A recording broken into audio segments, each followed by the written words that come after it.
ठीक है,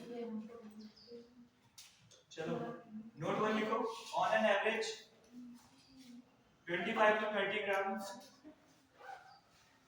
25 to 30 gram 25 to 30 gram of urea is excreted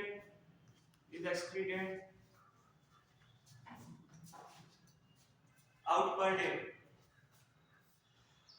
एक दिन में कितनी 25 से 30 ग्राम यूरिया निकल जाती है। यूरिन कितना निकलता है? 1 से 1.5 लीटर। फिल्ट्रेट कितना बनता है दिन में? 180 लीटर एक दिन में।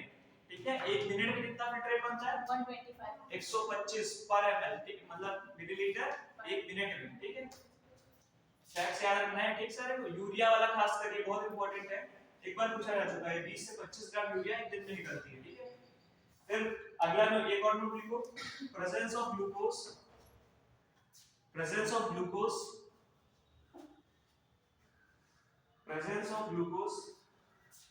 ब्रैकेट में ग्लाइकोसूरिया।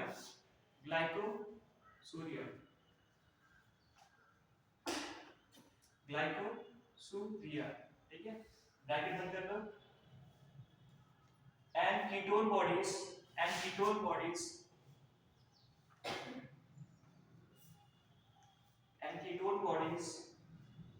ब्रैकेट में कीटोन्यूरिया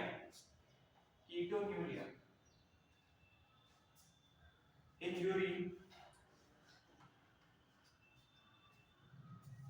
urine are indicative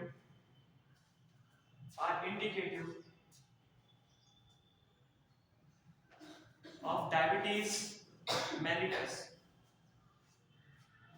ठीक है, एक बीमारी होती है डायबिटीज मेलिटस। ठीक है, मेलिटस MELLITUS।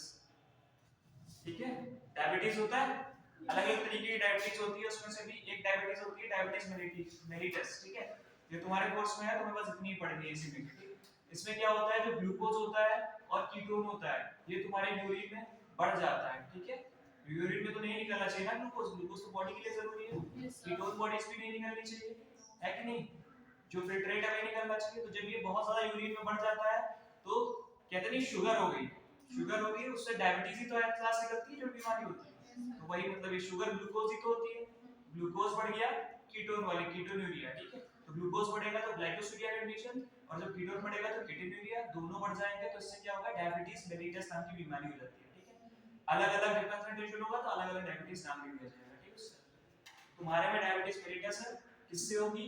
जब ग्लूकोज लेवल बढ़ेगा, ठीक है, और कीटोन बॉडीज बढ़ जाएंगी उसमें। ठीक,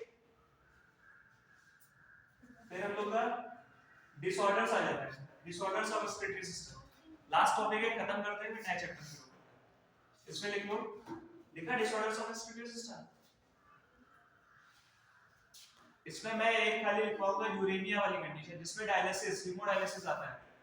ठीक है, वो लिखवाऊंगा। बाकी सारी बुक में एक एक लाइन की डेफिनेशन है, वो उसी से बता दूंगा, उसी से पढ़ लीजिएगा। ठीक है, जो लिखवा रहा हूं ये भी बुक में लिखी हुई है, लेकिन ये लिखवानी जरूरी है क्योंकि स्टेप वाइज होती है कि क्या क्या हो रहा है इसमें। ठीक है, यूरेनिया कंडीशन होती है जब तुम्हारा, हेलो पीछे क्या हुआ?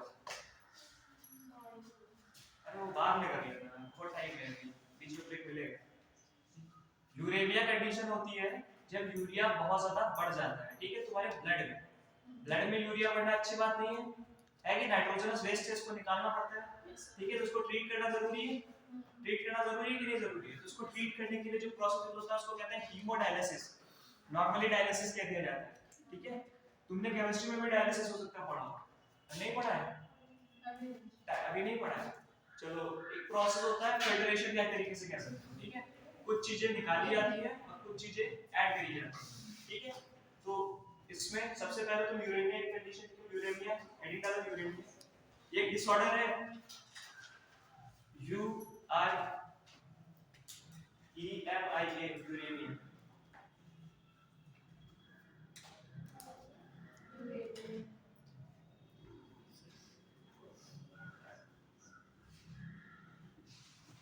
Accumulation of urea in blood, इसे यूरेमिया कहते हैं। यूरेमिया क्या डैश करके, accumulation of urea in blood.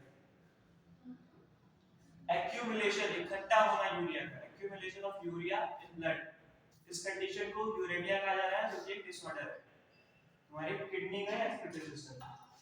ठीक है, फिर अगला डालो, urea is removed by the process, urea is removed by the process,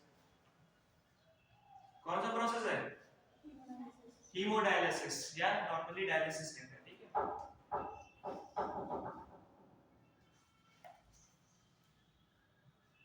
haem word कहां से आया है? ब्लड से रिलेटेड है, वो डायलिसिस किसकी करेंगे? ब्लड की करेंगे जिसमें यूरिया है। ठीक है, तो पहला स्टेप देखो क्या होता है इसमें, जो ब्लड है उसमें यूरिया है, तो उसको हम लोग सबसे पहले डायलिसिस यूनिट होती है, मतलब बहुत सारी पाइप लगी हुई देखते हो पिक्चरों में, अगर देखा हो कभी कभी पड़े होते हैं बेड पे, पूरी डायलिसिस यूनिट लगी होती है। ठीक है, उस तरीके से तो उसमें क्या होता है, एक सेलोफेन मेम्ब्रेन होती है, कुछ एपरेटस होंगे उसमें, मेम्ब्रेन सेलोफेन की बनी होती है, सेलुलोज की बनी होती है, बहुत पतली होती है, जिससे गिनी चुनी चीजें निकलती हैं। ठीक है, और उसमें एक लिक्विड प्रेजेंट होता है जो पूरा प्लाज्मा वाला होता है, जो तुम्हारा ब्लड का प्लाज्मा में जितनी चीजें होती हैं वो सारी चीजें उसमें होंगी, लेकिन कोई भी नाइट्रोजनस वेस्ट नहीं होगा उसमें, समझ रहे हो? तो जब ब्लड को उससे पास कराया जाएगा तो नाइट्रोजनस वेस्ट एक अलग टैंक उसमें निकल जाएगा चैम्बर में। ठीक है, और जो ब्लड है प्यूरिफाई होकर वापस से तुम्हारी वेन में भेज दिया जाएगा। ठीक है, मतलब ब्लड पाइप के थ्रू जाएगा, डायलिसिस यूनिट में गया, वहां पे पूरा प्लाज्मा प्रेजेंट है, वहां पे प्यूरिफाई करने का सिस्टम लगाया गया, डायलिसिस यूनिट ने क्या किया, प्यूरिफाई करेगा, और जो प्योर ब्लड है वो वापस से पाइप के थ्रू तुम्हारे वेन्स के थ्रू कर दिया जाएगा तुम्हारे शरीर के अंदर। ठीक है, ये है डायलिसिस पूरा प्रोसेस तुम्हारे में दिया नहीं हुआ है, तो इस तरीके से तुम समझ लो। पहला प्रोसेस यही है कि डायलिसिस यूनिट में ले गए, सेलोफेन मेम्ब्रेन की याद करनी जरूरी है कि सेलोफेन मेम्ब्रेन से डायलिसिस यूनिट बनी होती है। इसका जो कंटेंट होता है वो क्या होता है, बिल्कुल प्लाज्मा की तरह होता है, लेकिन उसमें नाइट्रोजनस वेस्ट नहीं होता है। ठीक है, तो जो तुम्हारा ब्लड पास हुआ उसमें क्या हुआ, जितनी चीजें उसको चाहिए उसको दे दी गई, फिर वापस तुम्हारी बॉडी में भेज दी गई। डायलिसिस वाला व्यक्ति इतनी जल्दी उठता नहीं है बेड से। ठीक, तो उसका पूरा काम, क्योंकि यूनिट से चल रहा होता है, सबको टाइम टाइम तो डूबेगा नहीं। ठीक है, तो इसलिए उसको बेड पे ही रहना होता है, सपोर्ट सिस्टम एक तरीके से चलता है। ठीक है, इसीलिए कहता है शुगर बहुत खराब चीज है, शुगर मत लेना। ठीक, चलो लिखो, पहला पॉइंट है blood pumped into dialysis unit, blood pumped into dialysis unit. अच्छा, बॉडी से ब्लड बाहर आ रहा है तो कोगुलेट हो जाता है, कोगुलेट हो जाएगा ना, क्या तो कैसे काम चलेगा, कुछ मिलाना पड़ेगा उसमें ताकि वो कोगुलेट ना हो, है कि नहीं? तो एंटी कोगुलेंट का नाम बताया था मैंने तुम्हें, बॉडी में होता है, प्लाज्मा में होता है एंटी कोगुलेंट। तुमने WBCs में पढ़ा था इसको, सेरोटोनिन, हिस्टामाइन और हेपेरिन पढ़ा था, इसमें से एक एंटी कोगुलेंट था, नाम बताओ उसका। सब खाया बैठी हो तुम, कुछ नहीं बताना है। अच्छा देख के तो बताओ, कुछ तो बोलो। क्या हेपेरिन? हेपेरिन, हाँ वही है, यही एंटी कोगुलेंट होता है। एंटी कोगुलेंट का काम क्या होता है, कोगुलेशन मतलब क्लॉट। ठीक है, एंटी मतलब नहीं बनने देगा। ठीक है, एंटी कोगुलेंट हेपेरिन होता है, सुन रही हो? ठीक है, हेपेरिन होता है, बनने नहीं देता क्लॉट। ठीक, तो इसको मिला दिया जाएगा ताकि ब्लड बॉडी से बाहर जाए तो क्लॉट ना हो, इसके लिए हेपेरिन मिला दिया जाएगा। ठीक, हेपेरिन मिला दिया गया, अब उससे डायलिसिस यूनिट से पास कर दिया गया, वापस से बॉडी में भेजना है, तो हेपेरिन को हटाने के एंटी हेपेरिन में मिलाना पड़ेगा ना, कि मतलब हेपेरिन जो कोगुलेट हो रहा है फिर से बचा रहा है, बॉडी में जा रहा है ना, उसके लिए एंटी हेपेरिन मिलाना पड़ेगा। ठीक है, तो लिखो पहला, blood pumped into dialysis unit after adding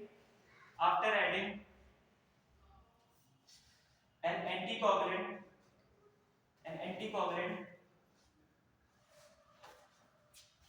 an anticoagulant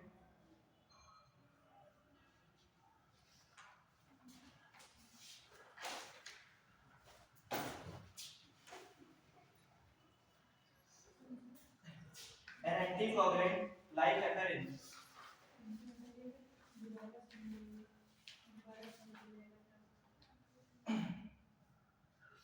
like heparin. This unit contain, अगला पॉइंट है, this unit contains coiled cellophane tube, coiled cellophane tube, क्वाइड होती है, सेलोफेन ट्यूब होती है, सेलुलोज की बनी होती है cellophane tube, surrounded by dialysis dialysing ING लगा देना, डायलिसिस नहीं डायलिसिंग आईएनजी, ठीक है। Dialysing fluid same composition, dialysing fluid same composition as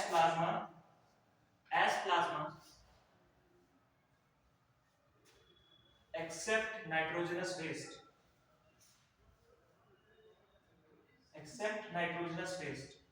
अगला पॉइंट है this semi permeable membrane this semi permeable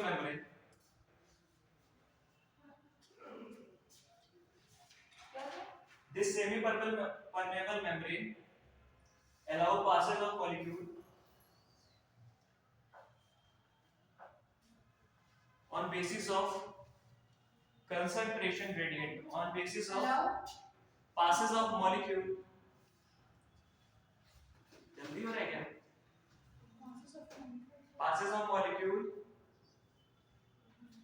on basis of concentration gradient, अब बाद में लिख लेना, ठीक है। इसको छोड़ दो लाइन को, अगला लिखो these substance freely move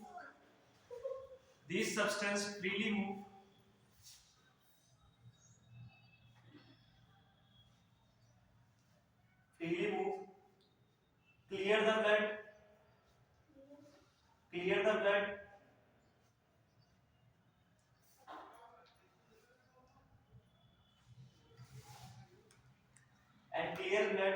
and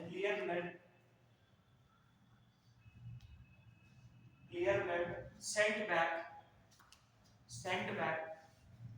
via vein,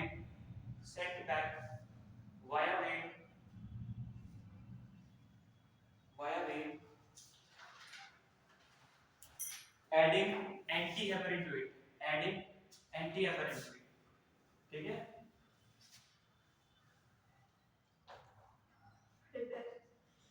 heparin to it, ठीक है। ये हो गया तुम्हारा यूरेमिया को किस तरीके से ट्रीट किया जाता है डायलिसिस में, ठीक है। उसके बाद एक अगला डिसऑर्डर होता है रीनल कैल्कुली में क्या होता है, पथरी, स्टोन, इनसॉल्युबल मास, ठीक है। इसको रीनल कैल्कुली कहा जाता है, बस समझ गया ना, इसमें तो कुछ नहीं समझाना है। रीनल कैल्कुली स्टोन और insoluble mass of crystallised salt, ठीक है। इसमें याद करने वाली चीज क्या है, सॉल्ट किसका, ऑक्सलेट्स का होता है, ऑक्सलेट्स क्या होता है, ऑक्सलेट्स, ठीक है। इनका सॉल्ट जैसे नॉर्मली पथरी कहा जाता है इसको, ठीक है। NaCl ब्लड को कोagulate कर देता है, कहां पे कोagulate, नहीं ब्लड कोagulation के लिए थोड़ी ना, वो तो प्रेजेंट होता है। नहीं सर आपने एक बार बताया था ब्लड सर्कुलेशन, क्या बताया था, जो नहीं होता है वो ब्लड को कोagulate कर देता है, तो बोल रहा है मैंने नहीं बताया था ऐसा तो कुछ नहीं, मैंने खुद नहीं पढ़ा तो मैं क्या बताऊं, दिखाना अगर लिखवाया भी तो होगा जो बताया है, देख लेना एक बार, हो सकता है तुम्हें गलत फहमी है तो हमें गलत फहमी। फिर आता है ग्लोमेरुलोनेफ्राइटिस, ठीक है। अब देखो ग्लोमेरुलस ग्लोमेरुलोनेफ्राइटिस, ग्लोमेरुलस से रिलेटेड होगा, ठीक है। नेफ्राइटिस जिसमें आइटिस आता है ना, वहां पे क्या होता है, इन्फ्लेमेशन होता है, ठीक है। तुम्हारे जो ग्लोमेरुलाई है तुम्हारे या ग्लोमेरुलस है, इसमें जब इन्फ्लेमेशन हो जाएगा तो उसको सूजन, ठीक है, सूजन। तो जब आइटिस जहां भी लग गया है वहां पे उस डिसीज में मतलब सूजन हो रही है, एलिफेंटियासिस जो होता है उसमें, आजो भाई आजो, ठीक है। तो ओवरऑल जो डिसऑर्डर थे वो कंप्लीट हो गए, तुम पढ़ना एक बार, जिसको ना समझ में आए मुझसे पूछ लेना, ठीक है। अगला चैप्टर शुरू करते हैं, चैप्टर का नाम बताओ क्या है, neural control and coordination, neural control and coordination,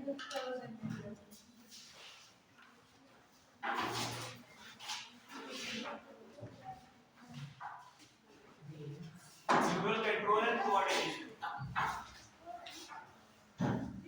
बैठ गया भाई, बैठ गया आराम से,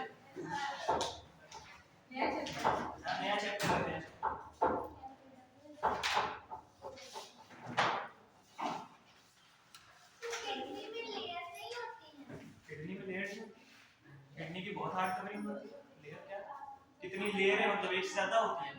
नहीं, बाहर की कवरिंग बहुत हार्ड होती है, बस एक कवरिंग होती है, बहुत हार्ड होती है। उसके नाम तो मुझे भी नहीं पता, याद नहीं है। इसमें दिया नहीं है तो पढ़ना भी नहीं है तुम्हें ना, वहां क्यों जाओगे? ये सब एमएससी लेवल के टॉपिक है, तुम कागज लिखनी पढ़ोगे तो पढ़ो, उतना इकट्ठा करने की जरूरत भी नहीं। चलो शुरू करते हैं भाई, पीछे पकड़ खत्म कर लो, शुरू करें। अब न्यूरल कंट्रोल एंड कोऑर्डिनेशन। सबसे पहले कोऑर्डिनेशन से क्या समझते हो? कोऑर्डिनेशन का मतलब हमारे तुम्हारे में कोऑर्डिनेशन नहीं होगा तो पढ़ाई का कोई फायदा नहीं होगा, है कि नहीं? संतुलन बनाना, एक तरीके से एक दूसरे की हेल्प करना ना, एक दूसरे से इंटरेक्ट होकर एक दूसरे की हेल्प करना, है ना? ठीक है, तो कोऑर्डिनेशन का पहला यही आ जाता है कि इंटरेक्शन, एक ऑर्गन का दूसरे ऑर्गन से इंटरेक्शन होगा तभी हमारी बॉडी बढ़िया काम करेगी। जैसे कि मान लो हमें एक्सरसाइज करनी है, ठीक है, विगरस एक्सरसाइज, दौड़ना है, ठीक है, कोई या तो स्टिमुलस मिला तो हमें उसके ऊपर रिफ्लेक्स करना है, ठीक है, इसके लिए क्या हमें तुरंत एनर्जी चाहिए होगी, और बहुत ज्यादा एक्सरसाइज करनी है तो हमें बहुत एनर्जी चाहिए होगी। एनर्जी चाहिए के लिए सबसे पहले ऑक्सीजन की आवश्यकता होगी, रेस्पिरेशन करोगे, ऑक्सीजन रेस्पिरेशन करेगी, एनर्जी प्रोड्यूस करेगी एटीपी, ये सब पढ़ चुके हो तुम, है ना? पता है रेस्पिरेशन से क्या होता है? तो जब एनर्जी मिलेगी तभी तुम काम कर पाओगे, हर चीज का जो प्रोटीन खाया है तुमने, जो खाया है सब यूटिलाइज कर पाओगे, ठीक? तो ये किसी कोऑर्डिनेशन के कारण ही तो हो रहा है, किसी का कोऑर्डिनेशन होगा तभी हो पा रहा है। तो ये जिस चीज का कोऑर्डिनेशन होता है वो दो सिस्टम होते हैं, एक न्यूरल सिस्टम हो गया, दूसरा एंडोक्राइन सिस्टम। न्यूरल सिस्टम, जहां भी न्यूरल वर्ड आएगा मतलब नर्वस न्यूरल, ये तुम्हारे दिमाग से रिलेटेड होगा, ठीक है? सेंट्रल नर्वस सिस्टम तुमने अभी पढ़ा है, 2-3 बार सुना होगा वर्ड, तो ये दिमाग से रिलेटेड है, नर्वस सिस्टम दिमाग, ठीक है, और स्पाइनल कॉर्ड भी, ठीक? तो फिर दूसरा आता है एंडोक्राइन सिस्टम। एंडोक्राइन का सिस्टम, अंदर की जो ग्लैंड्स है ना वो हार्मोन रिलीज करती है, हार्मोन से ही सारे काम हो रहे हैं, मेरा दाढ़ी आ रही है तुम्हारे नहीं आ रही है, हार्मोन का कारण है, ठीक है? तो ये सब चीजें जो मेंटेन हो रही हैं, अलग अलग बॉडी में गतिविधियां चल रही हैं, सारी हार्मोन के कारण हो रही है, और वो हार्मोन सिग्नल सेंड कर पा रहा है न्यूरल्स को, इसीलिए हो पा रही है, ठीक है? तो ये कोऑर्डिनेशन ही तो है, तभी तो हो पा रही है। सबसे पहले हेडिंग डाल दो coordination.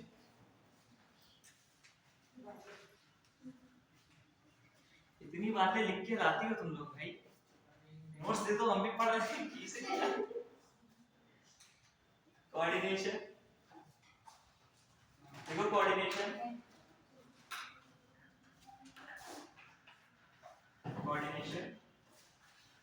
is the process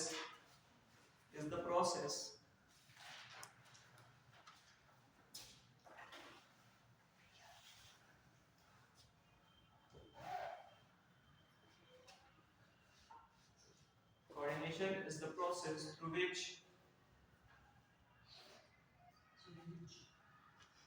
two or more organs interact and complement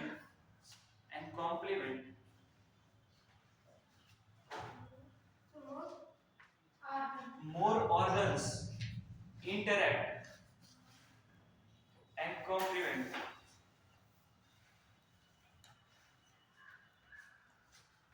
the function of one another, ठीक है? जैसे ये दोनों मिली, ठीक है, इंटरेक्शन हुआ, अब ये दोनों एक दूसरे की बातें करने में मदद कर रही हैं, ठीक? तो ये कोऑर्डिनेशन है इन लोगों की, दोनों लोग बराबर बातें कर रही है, ये नहीं एक कम हो जाए ज्यादा हो जाए, ठीक है? तो ये कोऑर्डिनेशन है, तभी तो बातें हो पा रही हैं। अरे बैठ तो वहीं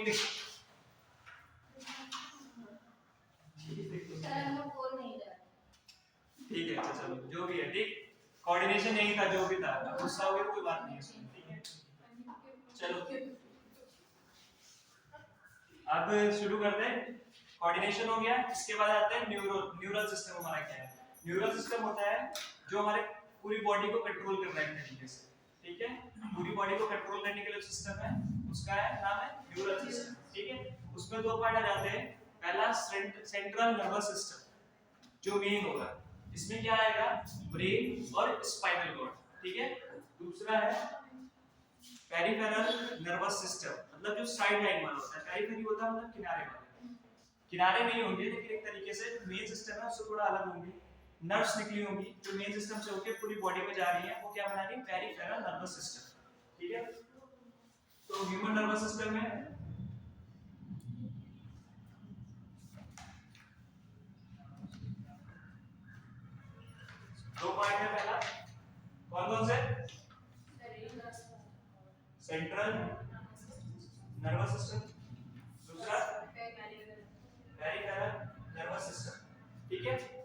दो पार्ट है, इसमें क्या क्या आ जाता है? ब्रेन, स्पाइनल कॉर्ड, ठीक है। अब पेरिफेरल नर्वस सिस्टम में ये फर्दर डिवाइड हो जाता है कि किन चीजों, जैसे स्मूथ मसल है, अब ये देखो ब्रेन और स्पाइनल कॉर्ड से जितनी नर्व्स निकल के जा रही है हमारी बॉडी में वो सारी पेरिफेरल नर्वस सिस्टम बना रही है। अब तो हमारे अंदर तीन तरीके की मसल्स एक तरीके से देखा जाता है, एक स्मूथ है, एक स्केलेटल है और एक कार्डियक वाली है, ठीक है। तो सबसे पहले जो स्मूथ मसल को ले जाएगी, ठीक है, हमारी बॉडी की जो मसल है जो हमारे कंट्रोल में है उसको कंट्रोल करने वाला था सोमैटिक नर्वस सिस्टम, ठीक है, इतना क्लियर है। और जो हमारे कंट्रोल में नहीं है ऑटोमेटिक है, ठीक है, उसके लिए जो सिस्टम होता है वो ऑटोनॉमिक नर्वस सिस्टम, ठीक है, ऑटोनॉमिक नर्वस सिस्टम, इतना क्लियर है। इसको बना लो, जो नाम नहीं पता उनसे पूछ लेना, तुम बैठ जाओ, क्या कोई दिक्कत नहीं है, मजाक कर रहे हो, ये देखो सीरियस हो रहे हैं इतना, जाओ बैठो, जाइए आगे आगे बैठो, आगे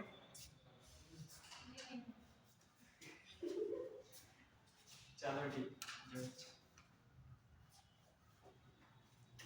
ऑटोनॉमिक नर्वस सिस्टम,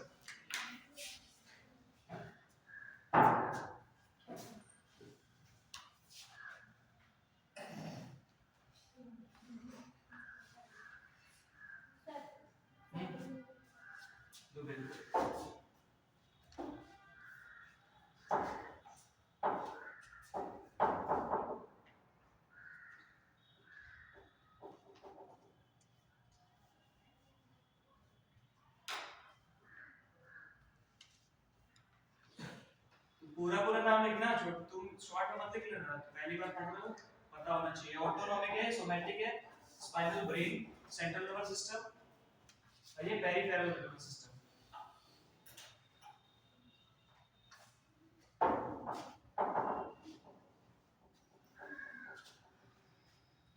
ठीक है, बना लिया सबने।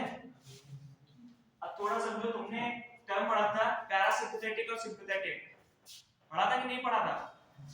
कौन से चैप्टर में पढ़ा था? चलो छोड़ो, नहीं भूल गया तो भूल गया, ठीक है।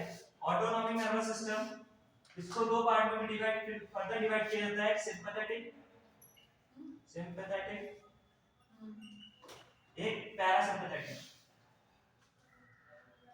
ठीक है। इसमें देखो इन दोनों का क्या नर्व्स ही तो है सारी, जो ब्रेन से जा रही है सारी नर्व्स ही तो है, ठीक है। तो ये वाला जो सिस्टम है पैरासिम्पैथेटिक नर्वस सिस्टम, जो कि पेरिफेरल नर्वस सिस्टम का ही एक पार्ट है, पेरिफेरल नर्वस सिस्टम का ही एक पार्ट है। ये क्या करते हैं, ये एक जैसे पर्टिकुलर फंक्शन है, तुम्हारे पिंपल को डायलेट होना है तो सिंपैथेटिक नर्वस सिस्टम डायलेट करवाएगा, सेम इसका उल्टा पैरासिम्पैथेटिक ये कॉन्ट्रैक्ट करवाएगा। तुम्हारे ब्लैडर को डायलेट होना है या खुलना है, ठीक है, तो सिंपैथेटिक करवाएगा। और क्या हुआ, वो पूछ रहे थे वो क्या पैरासिम्पैथेटिक है, ठीक है, ये पढ़ चुके हो तुम लोग पहले, बता चुके हैं, ठीक है। तो समझ लो जो काम ये करेगा सेम रिवर्स काम ये कर रही होगी, ठीक है, एक नर्व डायरेक्ट करेगा तो दूसरा कॉन्ट्रैक्ट करवाएगा, ठीक है। चलो लिखो इसको, ये चार्ट पूरा बना लिया, तुम्हारे बुक में लिखा हुआ है सिंपैथेटिक पैरासिम्पैथेटिक, ठीक है। अब लिखो, उसके चार्ट के नीचे लिखना है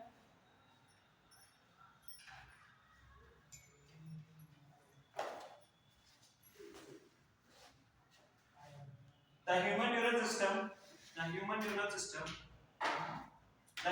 neural system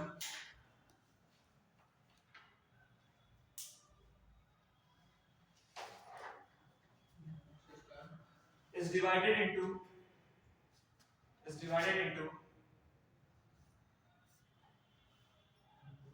two parts.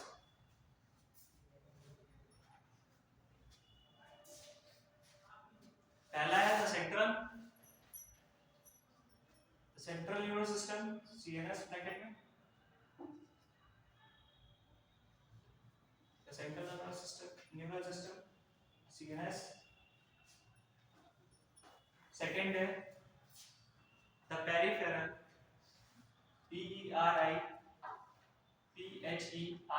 peripheral neural system PNS, short form में इसके याद रखना, इसको नॉर्मली शॉर्ट में लिख के यूज करें, ठीक है। फिर अगला पॉइंट देखो, CNS include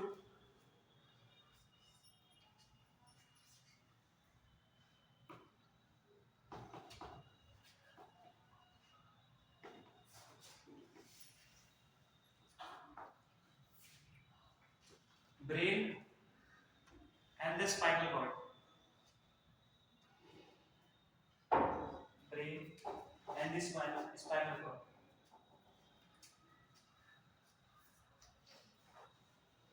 Brain and the spinal cord. And is the site of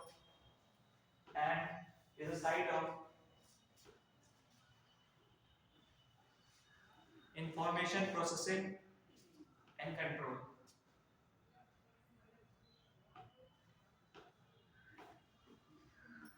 neural system, अगला पॉइंट है neural system.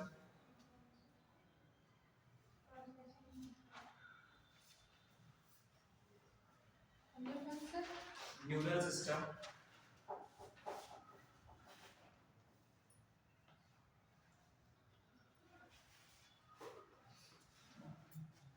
is the control system of the body,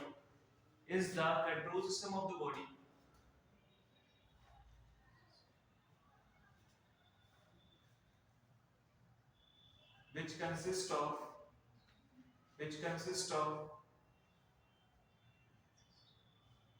highly specialized cell called, कौन से सेल होते हैं? न्यूरॉन्स, ठीक है। Neurons कहते हैं जो सेल स्पेशलाइज होते हैं हमारे नर्वस सिस्टम पर काम करने में, ठीक है। तो न्यूरॉन्स लिख लिया, कॉल्ड न्यूरॉन्स, फुल स्टॉप। अगला पॉइंट लिखो, the neural system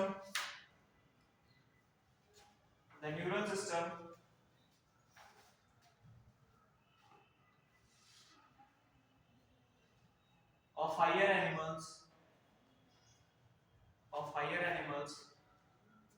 perform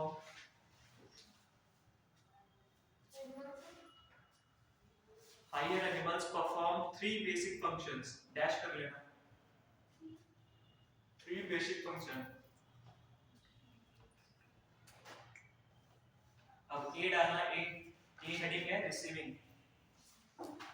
receiving, सबसे पहले क्या करेगा, सिग्नल को रिसीव करेगा या स्टिमुलस को रिसीव करेगा, करना क्या है, क्या आया है, ठीक है, इस तरीके से, ठीक है। सबसे पहला रिसीविंग, क्या चीज इंटरैक्ट हुई है नर्वस सिस्टम के साथ, receiving dash sensory input from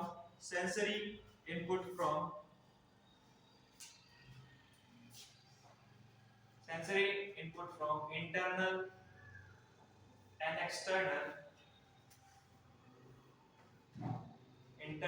external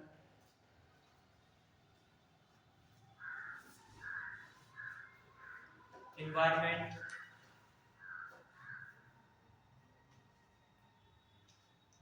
by sensory nerve to CNS, ठीक है। तो जो सिग्नल आया है या स्टिमुलस आया है, ठीक है, वो सेंसरी नर्व सीएनएस तक ले जाएंगे, इसको रिसीविंग कहा जा रहा है।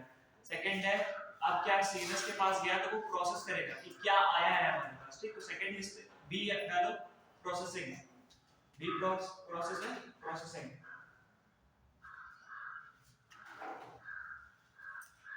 इसमें लिखो द इनपुट इंफॉर्मेशन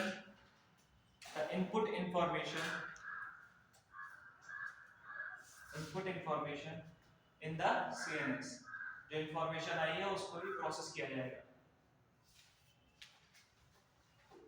ठीक है। सी लिखो, responding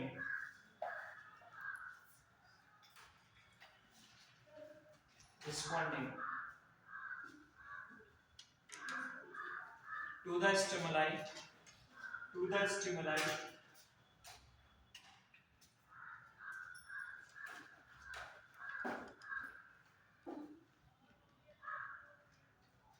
by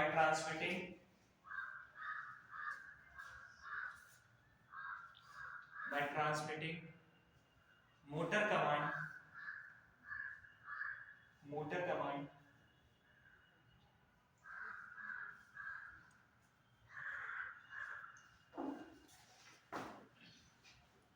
CNS from CNS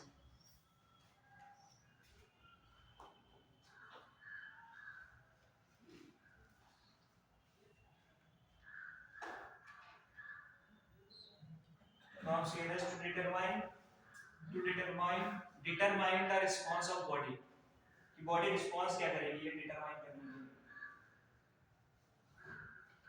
के लिए determine response of the body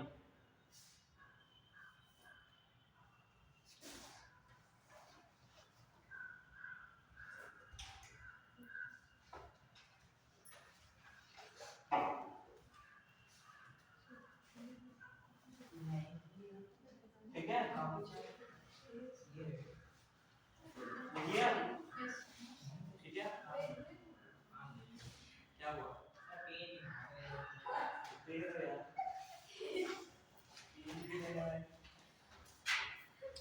The CNS include brain and spinal cord इतना लिख लिया है ना उसके बाद देखो PNS comprises of PNS जो पेरिफेरल नर्वस सिस्टम है वो किसका बना होता है PNS comprises of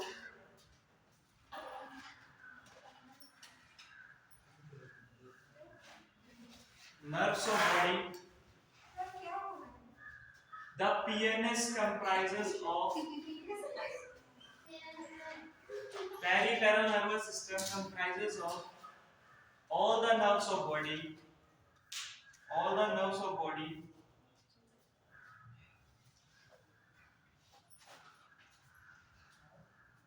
associated with भाई गुस्सा हो गया मुझे पेज भेज देने में गुस्सा हो गया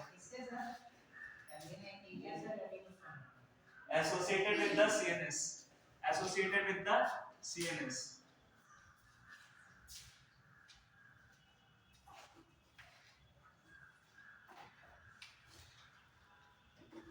ठीक है तो पेरिफेरल नर्वस सिस्टम समझ में आया जो तुम्हारा ब्रेन और स्पाइनल कॉर्ड है इससे जितनी भी नर्व्स यही तो मेन काम कर रहे हैं प्रोसेसिंग का तो इससे सिग्नल ले भी तो जाना होगा तो वो जो सिस्टम है जो नर्व्स का सिस्टम है उसी को पेरिफेरल नर्वस सिस्टम कहते हैं अब मेन प्रोसेसिंग सेंट्रल में हो रही है ब्रेन और स्पाइनल कॉर्ड में इसलिए उसको सेंट्रल नर्वस सिस्टम कहा जा रहा है ठीक है तो अब जो नर्व्स ले जा रही है इनमें भी दो तरीके की नर्व्स होंगी एक वो होंगी जो हमारे ब्रेन को लाएंगे सिग्नल है कि नहीं एक वो होंगी जो हमारे ब्रेन से ले जाएंगी ठीक है तो जो पहली नर्व होती है उसको कहते हैं एफरेंट नर्व ए वाला एफरेंट जो भी एफरेंट एंट्रियल पढ़ के आया वही अब एफरेंट नर्व उसी तरीके से ये क्या काम करेगी एफरेंट नर्व का काम होता है कि वो बॉडी से जो है तुम्हारे ब्रेन को ले जाएगी ठीक है जो इंपल्स या कहें जो रिस्पांस हमने जनरेट किया है जैसे हमें कुछ यहाँ पे टच हुआ तो जो हमारे ब्रेन को बता रहा है कि यहाँ पे टच हुआ वो एफरेंट नर्व लेके गई और फिर इफरेंट नर्व जो प्रोसेस हुआ ना इफरेंट नर्व वापस लेके आई कि भैया ये टच हो गया ठीक समझ में आ रहा है एफरेंट नर्व जो टिश्यू या बॉडी से ब्रेन को सीएनएस को ले जाएगी ठीक है इफरेंट नर्व जो सीएनएस से वापस बैक टिश्यू के पास लाएगी क्लियर है तो लिख लो the nerve fibre of PNS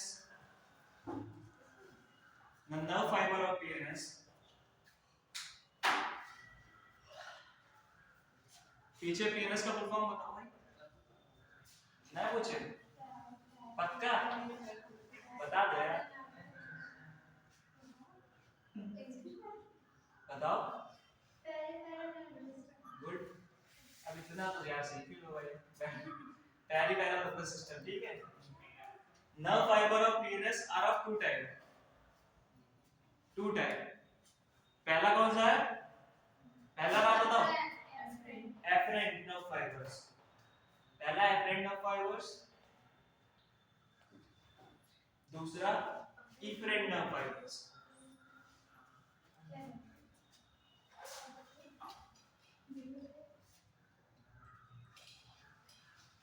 ठीक है फर्स्ट पॉइंट लिखो the afferent nerve fibres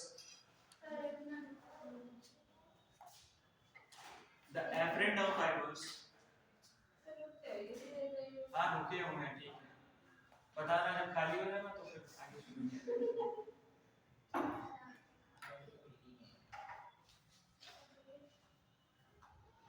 the afferent nerve fibers transmit impulse पीछे कहां से कहां ले जाती है जो इम्पल्स है या जो स्टिमुलस मिला है उसको कहां से कहां ले जाएंगे, एफरेंट नर्व्स जो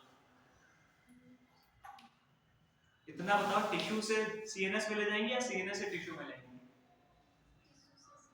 टिश्यू से सीएनएस में ले जाएंगे, ठीक। टिश्यू तुम्हारी बॉडी में है, कितना रिलैक्स फील हो रहा है उसको बताएंगे, इससे बहुत बड़ा, ठीक है। Afferent nerve fibers transmit impulse from tissue to CNS. Tissue to CNS. Transmit nerve impulse from tissue to CNS. Second देखो, the efferent nerve fibers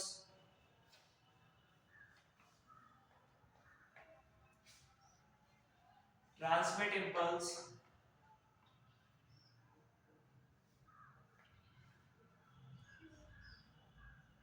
from CNS to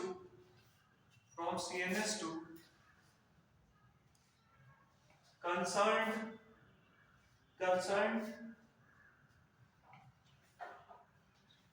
peripheral tissue. Concerned peripheral tissue.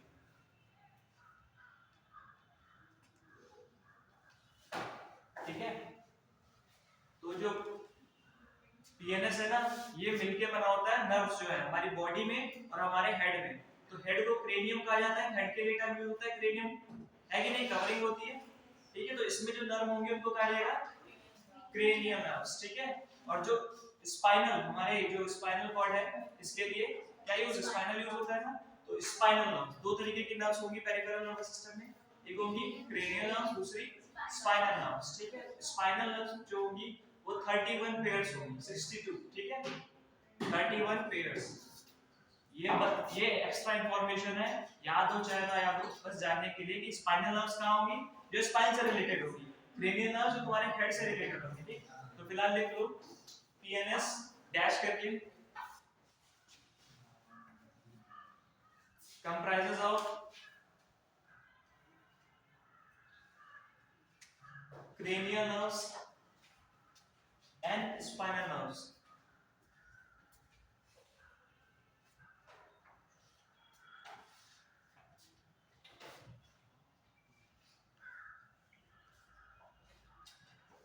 ठीक है। फिर पहला देखो cranial nerves, इसको dash करके 12 pairs, 12 pairs मतलब overall 24, ठीक है। दोनों साइड में जाएंगे ना, दो पार्ट होते हैं ब्रेन के। फिर स्पाइनल नर्व्स डैश करके 31 पेयर्स,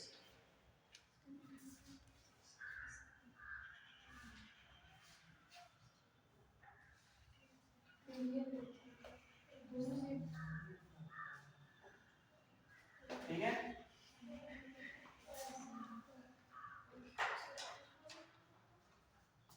उसके बाद देखो तो पेरिफेरल नर्वस सिस्टम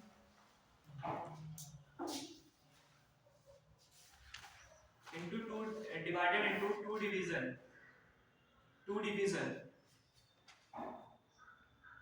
क्या नाम है उन दो डिविजन्स के, किसमें डिवाइड हो रहा है पेरिफेरल नर्वस सिस्टम, सोमैटिक और ऑटोनॉमिक। तो सोमैटिक जो होता है इसका मतलब शारीरिक होता है, जो तुम्हारे शरीर से रिलेटेड होगा, ठीक। ऑटोनॉमिक जो तुम्हारे कंट्रोल में नहीं है, ठीक है। ऑटोनॉमिक जो तुम्हारे कंट्रोल में नहीं है, सोमैटिक मतलब जो तुम्हारे कंट्रोल में, एक्चुअली तुम्हारी बॉडी का है, ठीक है। इस तरीके से तुम दिमाग लगा सकते हो, सोमैटिक में क्या होगा कि तुम्हारे कंट्रोल वाले मसल्स हैं उनको कंट्रोल किया जाएगा, और ऑटोनॉमिक में जो ऑटोमेटिक है, जो वॉलंटरी है, उनको कंट्रोल किया जाएगा। सबको पता है ना स्केलेटल मसल तुम्हारे कंट्रोल में है या नहीं है, स्केलेटल मसल तुम्हारे कंट्रोल में है या नहीं है, है कंट्रोल में है ना। स्मूथ मसल्स है तुम्हारे कंट्रोल में, स्मूथ मसल्स नहीं है ना कंट्रोल में, ठीक है। तो किसके पास सोमैटिक, किसके किसके पास आ जाएगा सिग्नल, स्केलेटल मसल जो हमारे कंट्रोल में है, ठीक है। और ऑटोनॉमिक उनके पास जो हमारे कंट्रोल में नहीं है, ठीक है। इसके, ठीक है, इतना लिखो फिर बताते हैं, ठीक है। ये लिख लिया सोमैटिक न्यूरल सिस्टम और ऑटोनॉमिक न्यूरल सिस्टम। उसके बाद लिखो the somatic neural system, the somatic neural system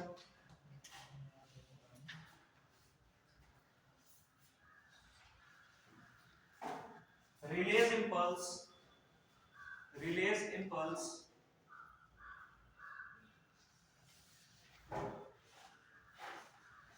from CNS to skeletal muscles, from CNS to skeletal muscles.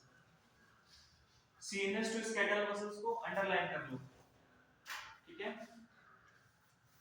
While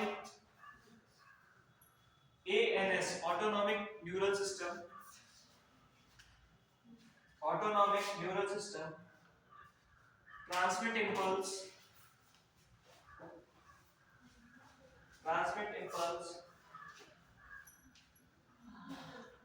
from CNS to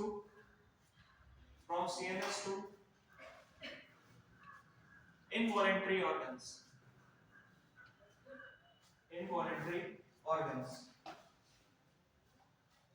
and smooth muscles of body.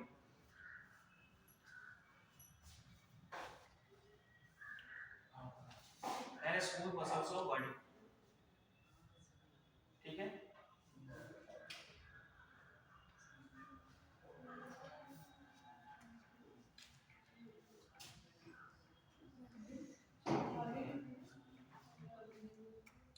हो गया ना? हो गया. इसके बाद देखो autonomic nervous system. Autonomic nervous system is further classified. Autonomic nervous system को किस में डिवाइड किया गया है? पैरासिम्पैथेटिक और सिम्पैथेटिक, ठीक है.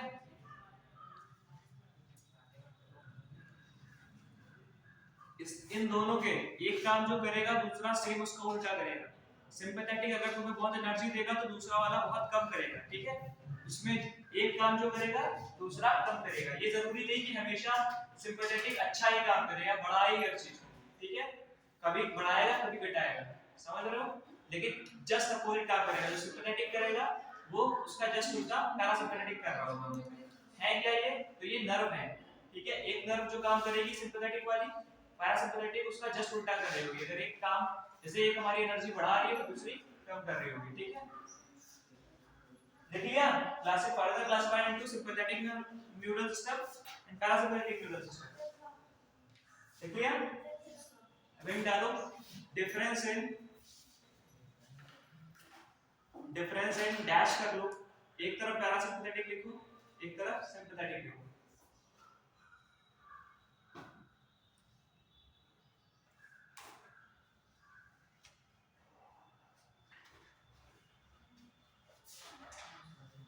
ठीक है.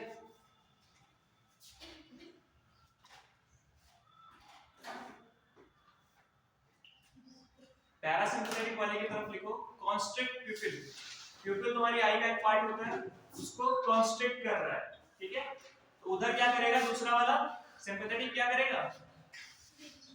डायलेट करेगा, ठीक है, बढ़ाएगा. कॉन्ट्रैक्ट मतलब दबाएगा, ठीक है. डायलेट मतलब बढ़ाएगा. तो अगर पैरासिम्पैथेटिक कॉन्स्ट्रिक्ट कर रहा है तो वो क्या करेगा? डायलेट करेगा, ठीक. तो पहला लिख लो पैरासिम्पैथेटिक की तरफ कॉन्स्ट्रिक्ट प्यूपिल PUPIL प्यूपिल पार्ट होता है तुम्हारे आई का.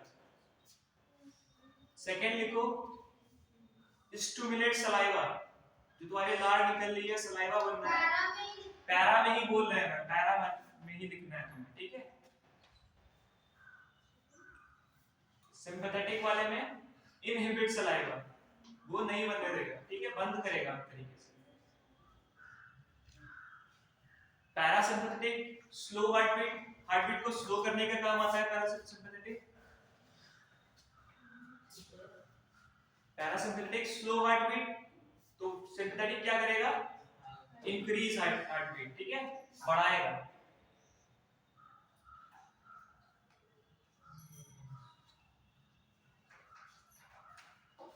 फिर पैरासिम्पैथेटिक में stimulate activity of stomach,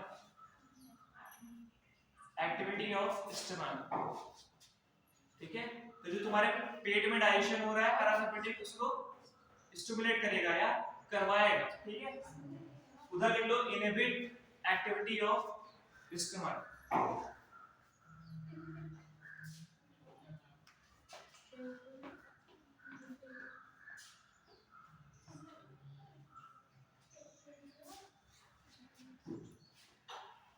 Stimulate activity of is too much, ये पैरासिम्पैथेटिक कर रहा है तो उधर वाला इनहिबिट करेगा, ठीक है।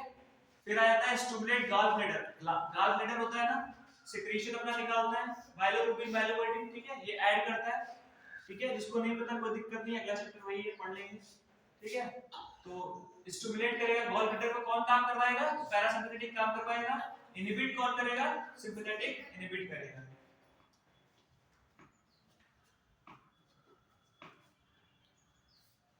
लास्ट है इसका, लिख लो कॉन्ट्रैक्ट ब्लैडर। ब्लैडर का कॉन्ट्रैक्शन पैरासिम्पैथेटिक करवा रहा है।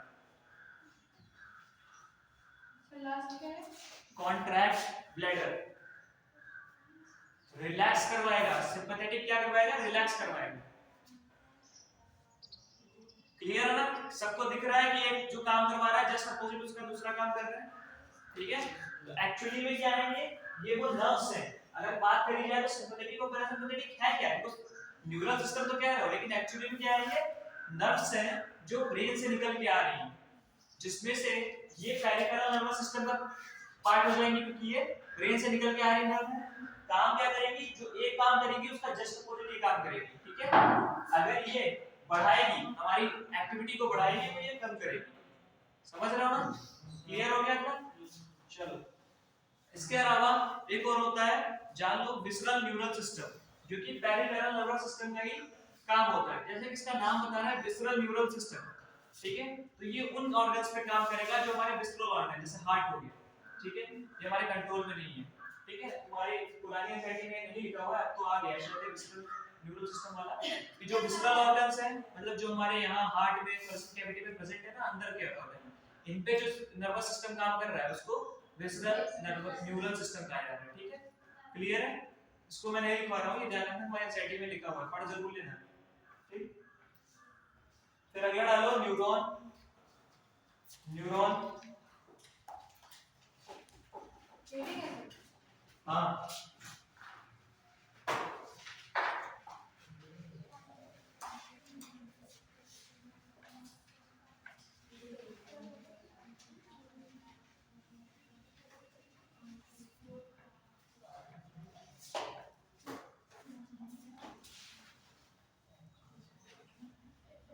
neuron as structural and functional unit, ठीक है।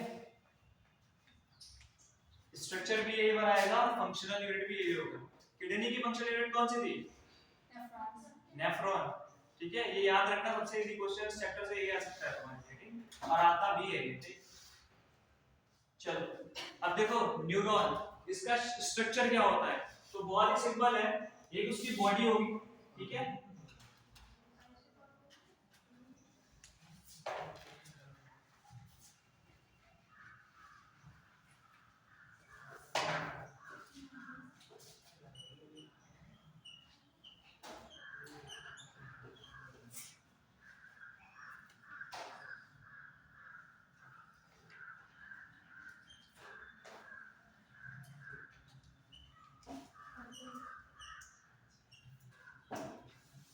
ठीक है, तो न्यूरॉन 3 पार्ट का बना होता है। एक तो उसकी सेल बॉडी होती है, जो सेल की बॉडी है, ठीक है। दूसरा है डेंड्राइट्स। डेंड्राइट्स क्या होते हैं, ये इस तरीके से ब्रांचेस निकली होती हैं इसमें, ठीक है, ब्रांचेस होती हैं,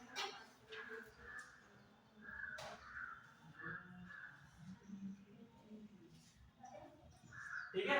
इसकी ब्रांचेस होती है, बुक में देखोगे क्लियर हो जाएगा, ठीक है। बीच में सेल है ना, बीच में क्या होगा, न्यूक्लियस, ठीक है। एक सिंगल सेल है ये, माइक्रोस्कोपिक होता है, नेकेड आई से नहीं दिखेगा, माइक्रोस्कोप में ही देखना पड़ेगा।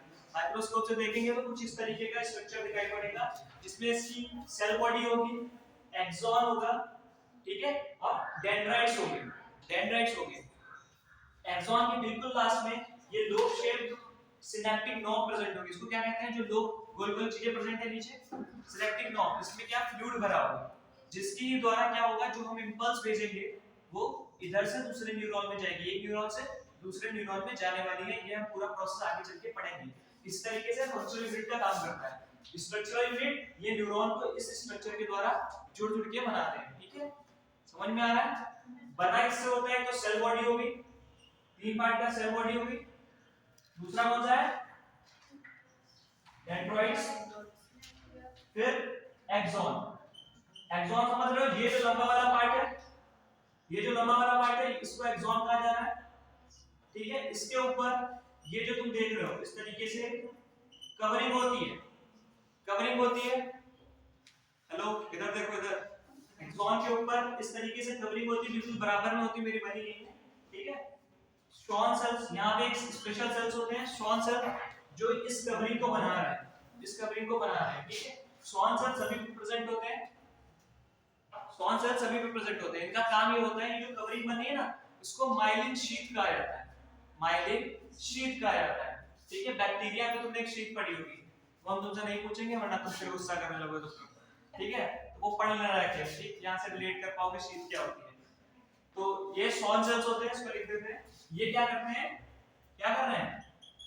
माइलिन शीथ को सिक्रीट कर रहे हैं। ये जो तुम देख रहे हो ना, ये बन के आ रहा है एक्सॉन के इधर उधर, ये एक्सॉन है, इसके चारों तरफ ये जो इस तरीके से देख रहे हो ना सिक्रीशन, ये माइलिन शीथ कौन बना रहा है? ये श्वान सेल्स बना रहे हैं, ठीक है। इतना क्लियर, इनका काम क्लियर है। ये नाम याद रखना, इसमें क्वेश्चन है श्वान सेल्स का, ठीक है। ये क्या है? ये क्या है? डेंड्राइट्स है, ठीक है। ये पूरी इसकी सेल बॉडी होगी, ठीक है। ये सेल बॉडी होगी जिसमें न्यूक्लियस भरा हुआ है। अब इसके अंदर इस तरीके से छोटे-छोटे ये डेंड्राइट्स जो है हल्का मोटे-मोटे होते हैं, इनके अंदर भी इस तरीके से ग्रैन्युल्स प्रेजेंट होते हैं, ठीक है। Yes sir. इस बार तो समझो भाई पीछे, इस बार तो पूरी तरीके से समझो, ठीक। तो इनको निजल्स ग्रैन्युल्स कहा जाता है, ठीक है। क्या कहा जाता है? निजल्स ग्रैन्युल्स कहा जाता है, समझ गए? इतना स्ट्रक्चर क्लियर है इसका? चलो लिखो। तुम मत लिखो भाई, हम कहाँ कह रहे हैं, तुम किताब से पढ़ लो, जिसको नहीं लिखना बिल्कुल मत लिखो, ठीक है। जिनको नोट्स बना रहे हैं उसके लिए भी सोचेंगे, तुम्हारे लिए नहीं सोचते हैं। हमें तो आसानी पड़ेगा नोट्स नहीं बना के लाने, हम पढ़ा के चले जाए, चैप्टर खत्म कर देंगे दिन में। लेकिन पढ़ना क्या है तुम जान नहीं पाओगे, अगर ये बात हो जाती है ना, वो इंपॉर्टेंट हो जाता है थोड़ा सा। तो लिखो a neuron composed of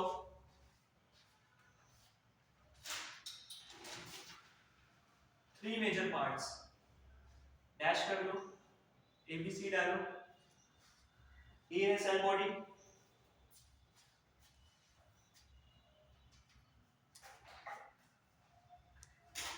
cell body, B dendrites,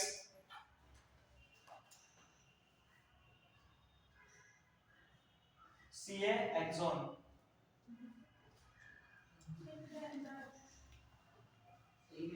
axon, ठीक है। Ready for the cell body, cell body. अब सेल है, अच्छा ये बताओ सेल के अंदर और क्या क्या चीज मिलती है? नॉर्मल सेल देखते हो तो उसके अंदर और भी बहुत सारी चीजें होती है ना, सेल चैप्टर में पढ़ा होगा, बता इसके अंदर क्या क्या होगा?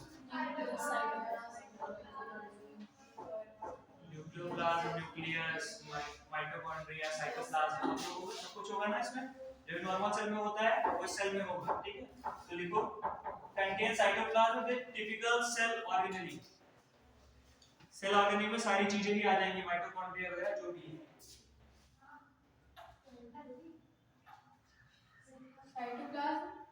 Cytoplasm contain typical cell organelle. Typical होता है मतलब जो ज्यादातर पाई जाती है, देखी जाती है, ठीक है, एक तरीके से नॉर्मली क्या है typical cell organelle and certain granular bodies, granule सबको पता है ना, ग्रैन्यूल सबको पता है।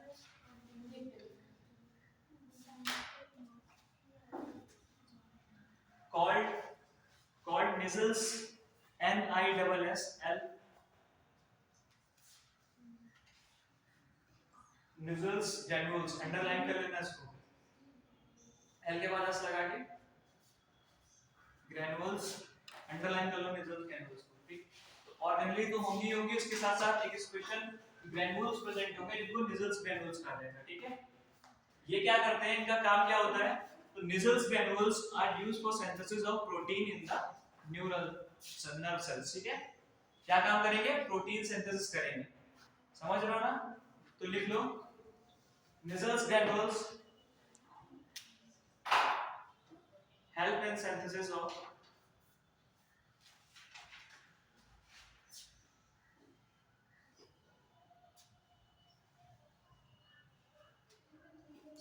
of protein in nerve cells, in neuron, nerve cells, which will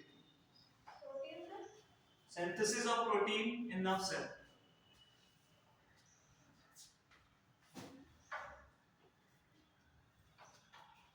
फिर अगला short fibers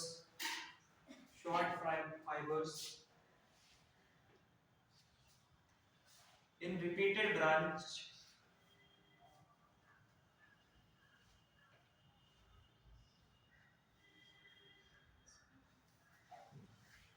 project out of cell body,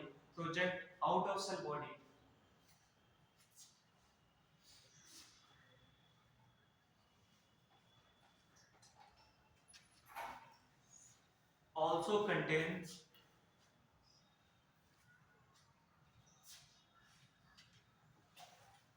Nissls granules and are called dendrites. इनको डेंड्राइट्स कहा जाता है, ठीक है। आउटवर्ड प्रोजेक्शन होती है फाइबर लाइक की, इनको डेंड्राइट्स कहा जाता है, जो कि तुम्हें दिखेगा, ठीक है। फिर अगला लिखो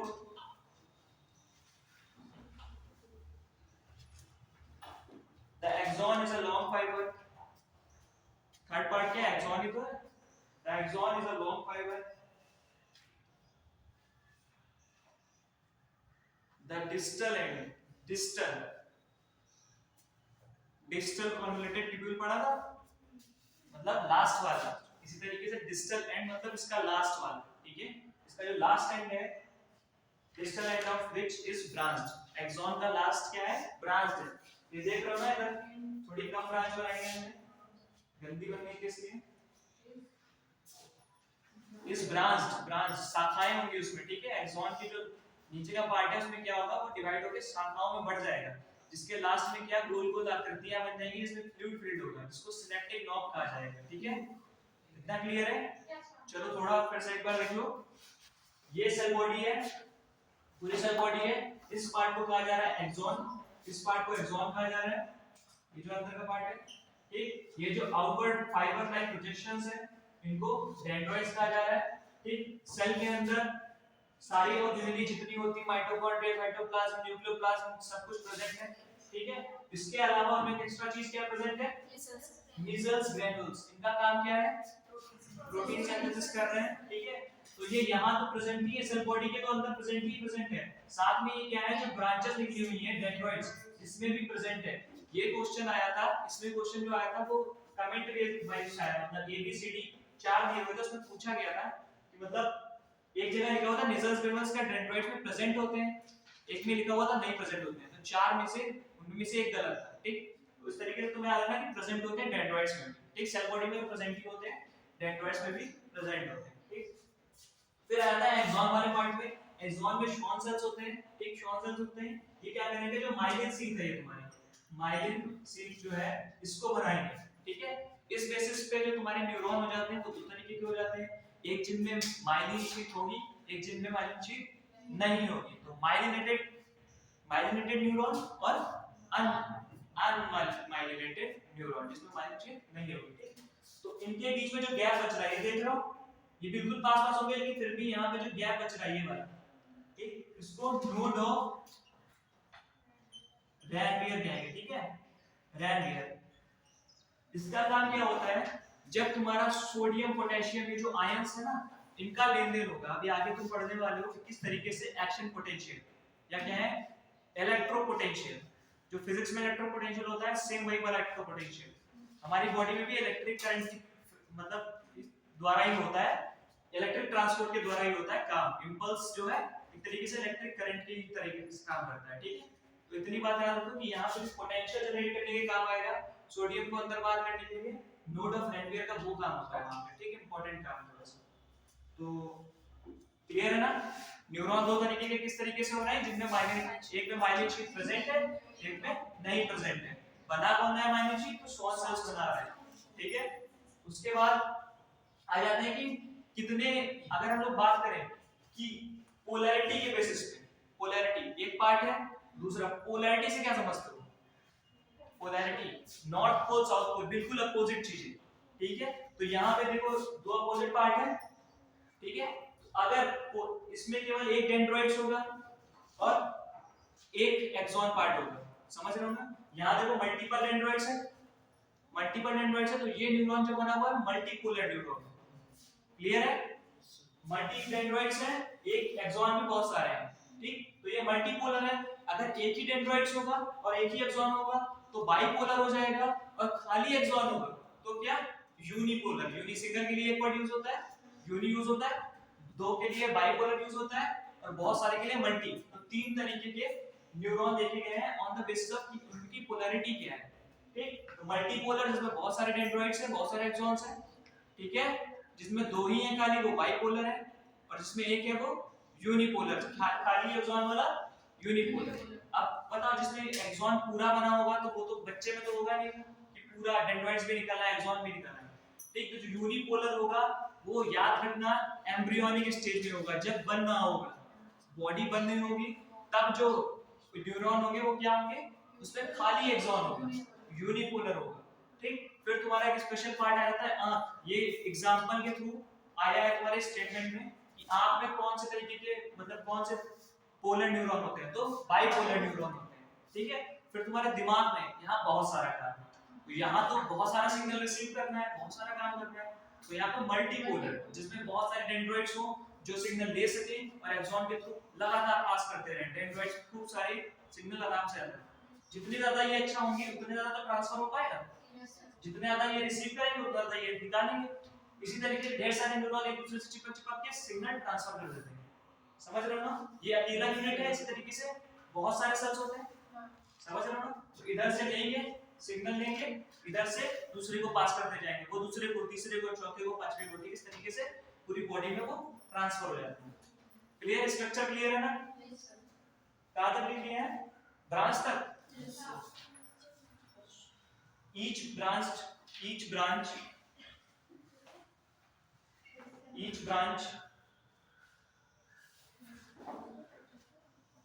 branch terminate as a bulb like structure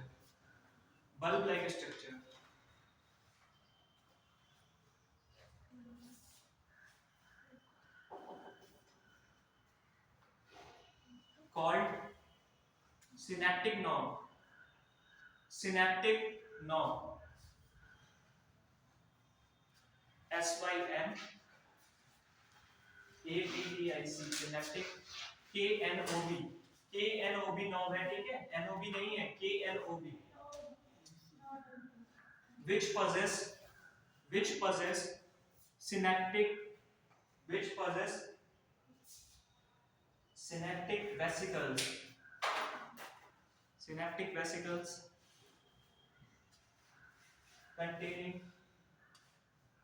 containing chemicals called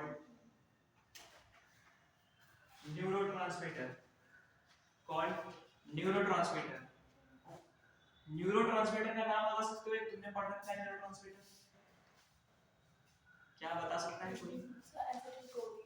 किसी और कोई बताएगा? क्या सही बता रही है?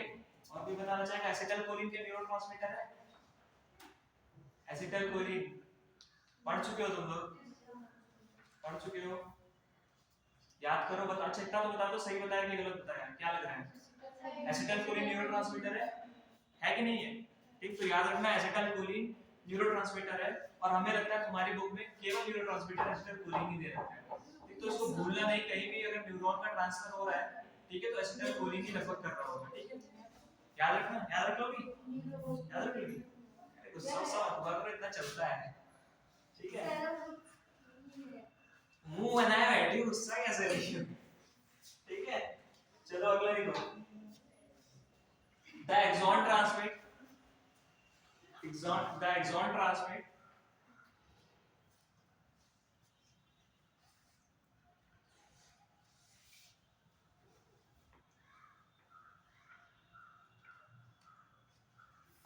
nerve impulse nerve impulse nerve impulse from cell body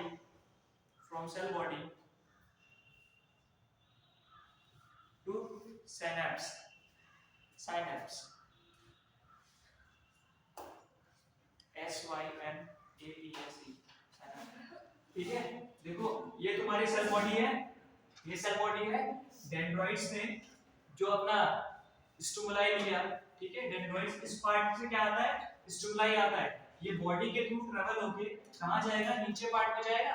ये जो सिनेप्टिक नॉर्म है इसकी यहाँ पे दूसरे न्यूरॉन की डेंड्राइट्स और इस वाले न्यूरॉन की एक्सॉन के बीच में स्पेस होता है, इसको क्या कहते हैं, सिनेप्स कहते हैं। समझ रहे हो ना, सिनेप्स क्या है। ये जो नॉब भरे हुए हैं, ये सिनेप्टिक नॉब जो है इनमें क्या भरा हुआ है, न्यूरोट्रांसमीटर एसिटाइलकोलिन। अब उसको भेजा जाएगा ना, न्यूरोट्रांसमीटर को ट्रांसमिट करता है, तो खुद ट्रांसमिट खुद जाके ही तो करेगा, ऐसा तो है नहीं अपनी जगह पे बैठा रहेगा और ट्रांसमिट हो जाएगा कुछ। हमें अगर तुम्हें कोई चीज देंगे तो हम वहां आके देंगे। तो एसिटाइलकोलिन न्यूरोट्रांसमीटर होता है, मतलब वो ट्रांसमिट करने के लिए वो जो खाली जगह है दोनों न्यूरॉन के बीच में, एक और न्यूरॉन इसी तरीके से इसके नीचे लगा दो तो उसकी डेंड्राइट्स ऊपर की ओर होगी, ठीक है। तो उनके बीच में जो लेन-देन हो रहा है उसके बीच में जो स्पेस है जहां पे वो न्यूरोट्रांसमीटर रिलीज किया जाएगा उसको साइनेप्स कह रहे हैं, ठीक। ये भी एक क्वेश्चन आया हुआ है, ठीक है। साइनेप्स जो खाली जगह है दो न्यूरॉन्स के बीच में उसको क्या कह रहे हैं, साइनेप्स कह रहे हैं, ठीक है। चलो साइनेप्स तक लिख लिया, cell body to synapse or to a neuromuscular junction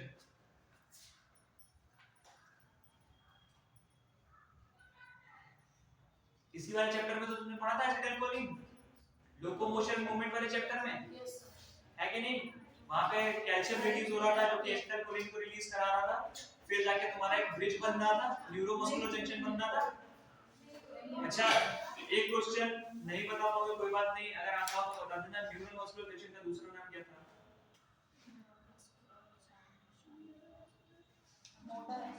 motor एंडप्लेट, ठीक है, मोटर एंडप्लेट, ठीक है। कोई बात नहीं, पढ़ो भैया, आएगा सब कुछ आएगा।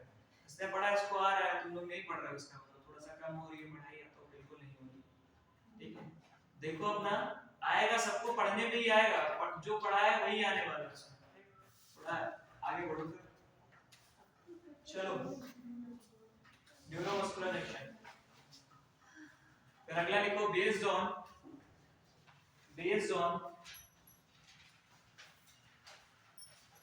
number of axon and dendrites,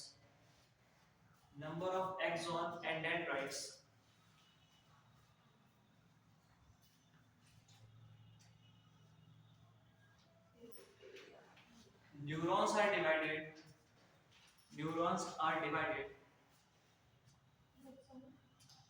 in three types first one कौन सा है, मल्टीपोलर, मतलब कितने न्यूरॉन कितने एक्सॉन कितने dendrites,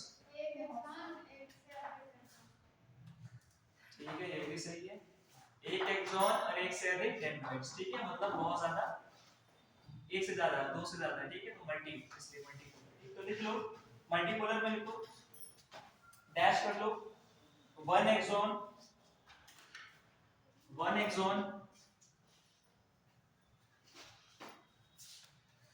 and two or more than two dendrites,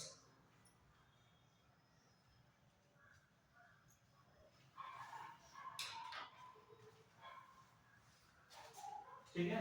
semicolon में इस तरीके से बनता है, ठीक है। फाउंड इन सेरेब्रल कॉर्टेक्स, ये तुम्हारे ब्रेन का एक पार्ट होता है, सेरेब्रल कॉर्टेक्स, ठीक है, इसको अंडरलाइन कर लो, cerebral cortex.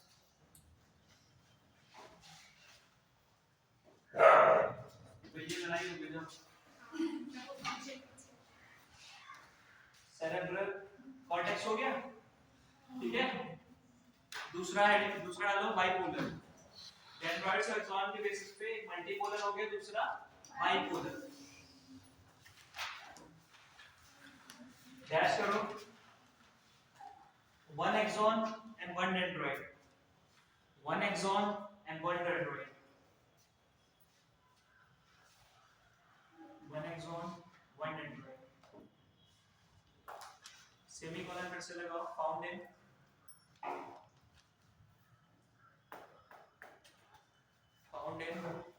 retina of eyes, retina of eyes,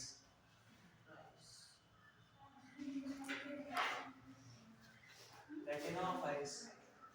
last लिखो, थर्ड वाला है unipolar, unipolar, hello,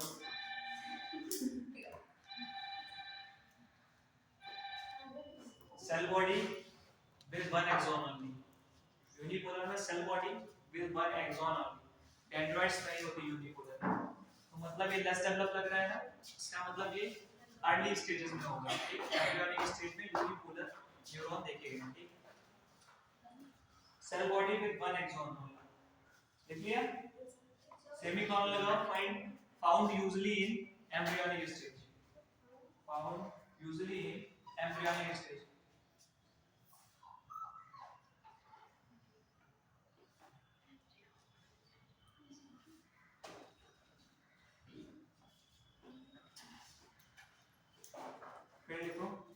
There are two type of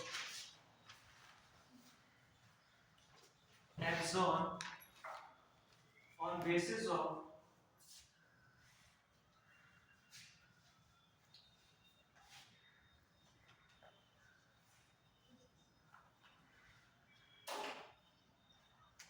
presence of myelin sheath, presence of myelin sheath, myelin sheath, myelin sheath around the axon।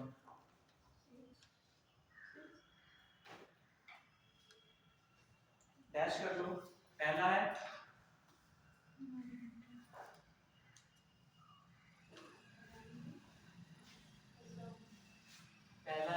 Myelinated,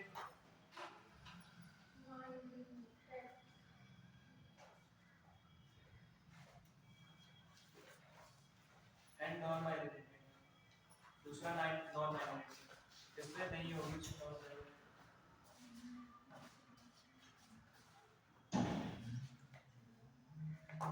myelinated nerve cells. अगला point देखो, Schwann cells के बारे में लिखने वाले हैं हम। Myelinated nerve cells, nerve fibers, myelinated nerve fibers are enveloped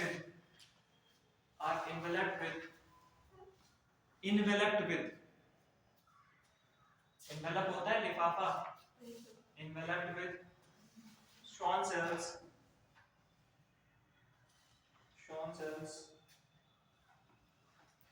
which form myelin sheath around axon, which form myelin sheath around axon, ठीक है।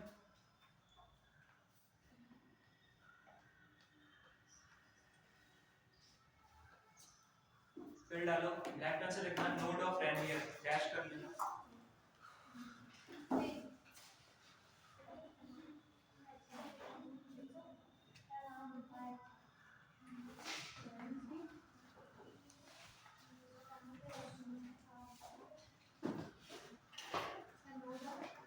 Node of रैनियर,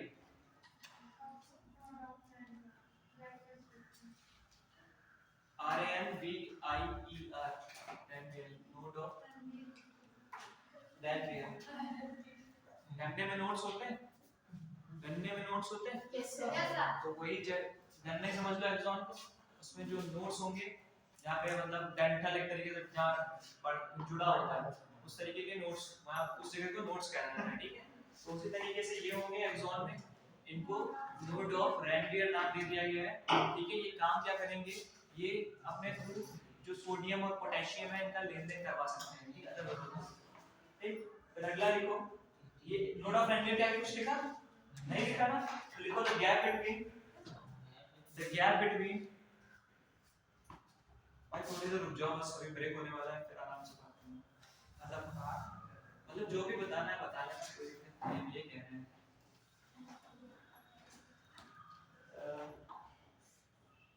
gap between two adjacent minus is full stop. तो जो gap है दो minus sheet के बीच में उसी को क्या कह रहे हैं, क्या कह रहे हैं, नोड ऑफ रैनवियर कह रहे हैं। ठीक है, ये दोनों, अरे gap between node minus sheet, ठीक है, इसको ही नोड ऑफ रैनवियर कहा जा रहा है। क्लियर है इतना, क्लियर हो गया। फिर लिखो myelin nerve fibres, myelinated nerve fibres, ये मिलेंगे कहां पे, जो माइलिनेटेड नर्व फाइबर्स हैं वो कहां मिल रहे हैं, फाउंड इन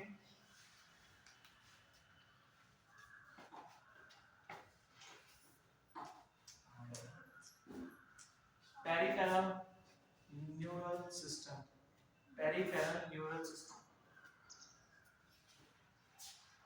ब्रैकेट में cranial nerves and spinal nerves।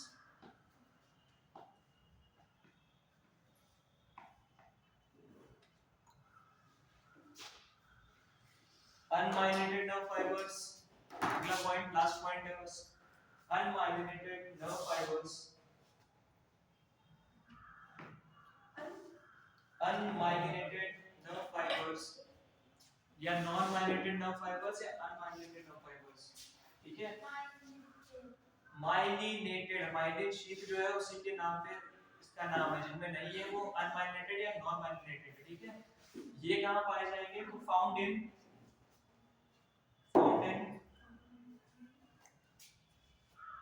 ANS, ANS, ANS का फुल फॉर्म बताओ, autonomic nervous system, and SNS somatic nervous system या न्यूरल सिस्टम। ठीक है, दोनों को लिख लो, ANS autonomic and SNS somatic. यहां पे अनमाइलिनेटेड पाए जाएंगे। ठीक है, तब बहुत हो गया आज के लिए। ठीक है ना, चलो एक बार पढ़ लो, कोई दिक्कत हो पूछ लो, सब जान है अपडेट में कहीं कोई तो वगैरह जाते हैं क्या था, ड्राई डे था, अच्छा